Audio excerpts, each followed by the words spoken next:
আসসালামাইকুম, সবাই কেমন আছেন? আলহামদুলিল্লাহ আমি অনেক ভালো আছি। তো আজকে আরেকটা ব্লগ নিয়ে হাজির হলাম আপনাদের মাঝে। এখানে আমি শসা ডাল ধুয়ে রাখছি, ডিম সিদ্ধ দিচ্ছি, আজকে ডিম রান্না করব, আর ভাতটা হয়ে গেছে। তো আমার সাথেই থাকুন। এখানে রসুন দিচ্ছি, শসাতে একটু রসুন না দিলে হয় না, এগুলো একটু হয়ে গেছে। এখন আমি বাকি উপকরণগুলো দিচ্ছি। এখানে মরিচের গুঁড়া দিচ্ছি আর হলুদের গুঁড়া দিচ্ছি, পানি দিয়ে দিলাম, আর লবণ দিচ্ছি পরিমাণ মতন।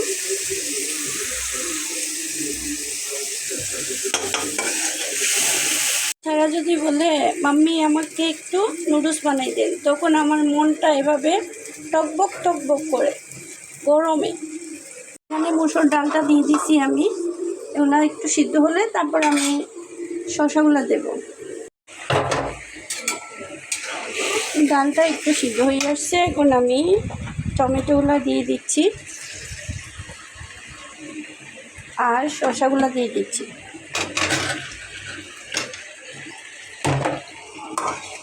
এই গরমের মধ্যে ডালের তরকারি শরীরের জন্য অনেক ভালো, পাতলা তরকারি। তো আমি চেষ্টা করি আমার বাসায় এভাবে রান্না করতে। তো আজকে চিন্তা করতেছি আমি ডাল দিয়ে শসা রান্না করবো, তাই করতেছি, অনেক মজা হয়, আপনারাও ট্রাই করতে পারেন। শসা রান্না হয়ে গেছে, সিদ্ধ হয়ে গেছে শসা, একদম অফ করে দিয়েছিল। সামান্য পরিমাণ হলুদ দিয়ে দিলাম,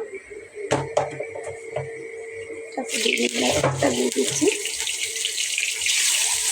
রসুন বাটা, গরম মশলা, এগুলো সব দিয়ে কষাই ফেলছি। এখন বাকি উপকরণ দিচ্ছি,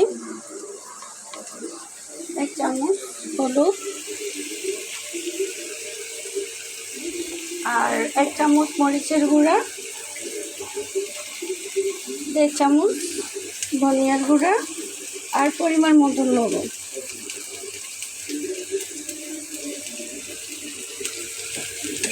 কষাই নিই।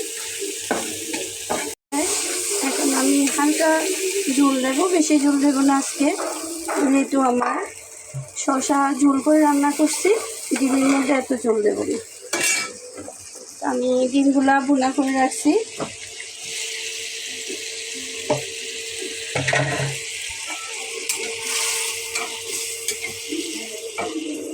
আস্তে আস্তে হয়ে যায় এরকম। ঝোল ডিম কে কে পছন্দ করেন আমাকে বলবেন কমেন্ট বক্সে।